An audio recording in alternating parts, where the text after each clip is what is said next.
Hello, my friends, and welcome back. Thank you for being with me again today. As you know, there's a little war, let's put it this way, in Ukraine, and the Russians are using some weapons that Ukrainians, and not only Ukrainians, but the Western countries deem that they are at the border of being legal. Now, these weapons that we're talking about are the thermobaric uh, weapons, rockets, and warheads. The Russians are using them more and more, and the Ukrainians are very upset about it, and they should be. Let's see what's going on with this article coming from the New York Times on May 29th, 2022 by Andrew E. Kramer. And Kramer, another one. We have here the title is It Destroys Bunkers. Russia systematically uses thermobaric warheads in Ukraine. Well, what can they do? And it says Russia has made liberal use of one of its most fearsome conventional weapons in the fighting in eastern Ukraine, according to Ukrainian military commanders, medics, British officials, and videos from the battlefields. The weapon, a track-mounted rocket artillery system nicknamed Solnsepek, so Solnsepek. I'm going to break my mouth here, my tongue, or the heat wave. I'm going to use heat wave. Fires thermobaric warheads that explode with tremendous force, sending potentially lethal shock waves into bunkers or trenches where soldiers would otherwise be safe. What's the goal of doing that? To kill them. So yeah, otherwise we'll be safe. You're not safe anywhere. I'm going to anyway, and I'm going to quote here, "You feel the ground shake," said Colonel Yevhen Shamataluk, commander of Ukraine's 95th Brigade, whose soldiers came under fire from Russia's heatwave weapon in fighting this month near the, the town of Izium.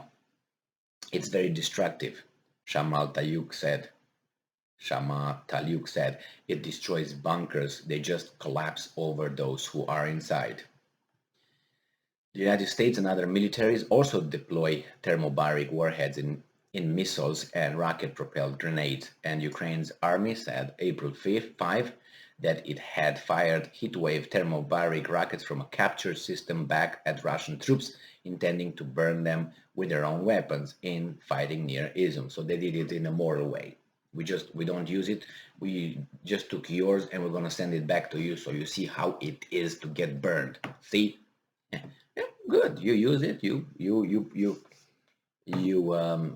captured it. You use it and you fired it. What can you do? That's a war. But I'd be surprised if the Ukrainians don't have this kind of weapon uh, provided from outside. I would be surprised. But that's why they had to say this, that, hey, if the Russians, in case the Russians say that we used the same thing before they did on April 1st, okay, and now we're April 5th, and we are on, what, May 30th, then it was their thing that they had it ready, we captured it, and we use it back at them so they see how it is, like in the Bible, don't do to others or what you don't want to be done unto you. It's very Christian, but in a war, I guess you don't turn the other cheek. So it's again, pick and choose, but I'm a Christian. Okay, so go. Let's move on with preaching here. Leave these things aside. Nevertheless, so that's why that thing was inserted over there. I'm pretty sure. I'm 98% certain. That's why they mentioned that, hey, the Ukrainians used it too on April 5th because they captured the Russians. Man, okay, I want to hear the Russians version on that too. Can I? Hey, any? Oh no, no.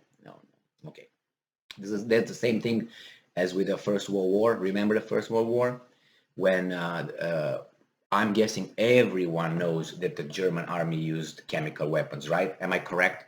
I'm like, they use that. They are the evil ones. But if you start digging, you find out that someone else used it first, and then the Germans used it second as a result.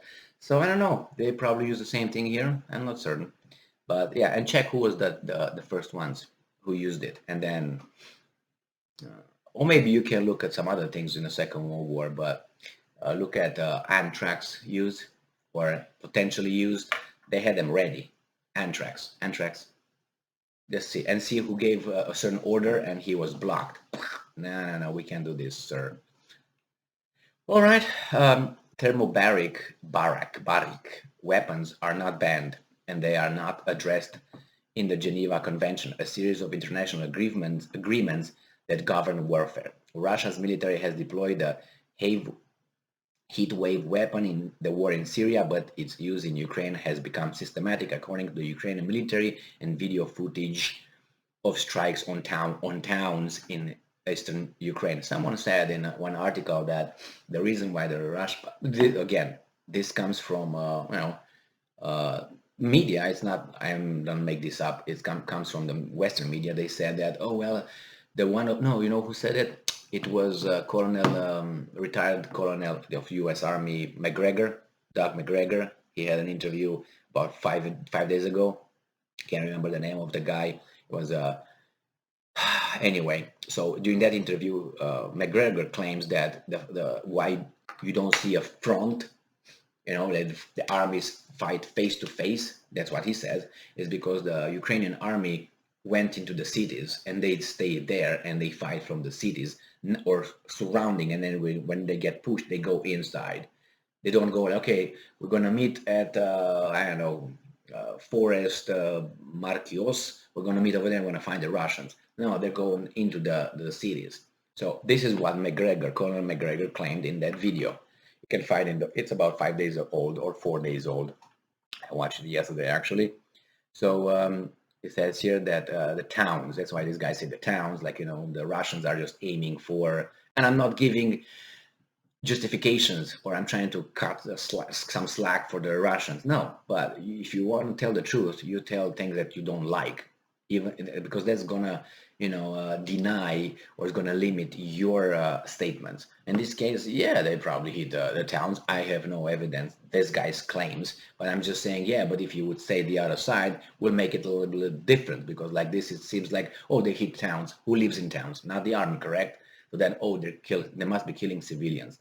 Because here, in this one, here they said that um, they usually come, with a justification when they have to say something. Let's say, oh, Ukrainians might have been, they might have used thermobaric weapons. But wait, and they come with the justification. Oh, because that was taken from the Russians who used it, and we just use it back so they see how it is. You see how they make it? Oh, okay. But when it's the Russians, you don't see a justification. Okay, they use it on towns. You don't see, yeah, because the according to McGregor, for instance, and I'm pretty sure that's not only him. He doesn't have this from the crystal ball or from the moon sent to him by the aliens. They say, yeah, but because there are some Ukrainian armies retreat over there or they stay over there, so you don't really use everything you got to destroy them. But that would be a justification, or at least make it a little bit nicer for the Russians. Why should you do it? So that's how you, if you know stuff or you pay attention, you figure these things out easily. They always come and say, oh, because of this or because of that. And it says here that Ukrainian soldiers who have been caught in the explosions have survived suffer a mix of burns and concussions, says Sergeant Bababab, an ambulance medic based in Kramatorsk in eastern Ukraine, who has treated casualties from heatwave strikes. It's a mixed diagnosis, she said, of the typical casualty from the heatwave explosion. The burns are deep and severe. Now it says that developed in 1980s and once viewed as an awesome and feared invasion of late Soviet military prowess, the heatwave, formerly known as a TOS-1 heavy flamethrower, has drawbacks, and the drawbacks are it has a range of only 6 miles. That's one of the the drawback. So that means you have to be close to the enemy. And it says their use near the front has also allowed Ukraine to capture some of the weapons. So yeah, it's that's how it is with a war. What can you do? You use whatever you can. Otherwise, the other guy is going to use and he's going to kill you. So it's kill or getting killed or kill, and you don't want to get killed, right? All right, kill will be easy to be killed. It's if you remain, disabled and you have to live the rest of your life incapacitated. That would be even worse than being killed, in my assessment. But who am I to say? Another human being. All right. Well, they're using that. The Ukrainians are using that. I'm not going to say how they're using it because they captured them from Russia. Maybe it's so. But if you don't like it, why do you use it? That's idea. If I claim that they are using it and I'm against them using it, why do I use it? And you say, okay, I'm using it so they see how it is. Okay. All right. So if they, I'm not going to go there. All right. Nevertheless, thank you very much for being with me again today. Stay strong, stay smart, look for the truth, and be just. See ya.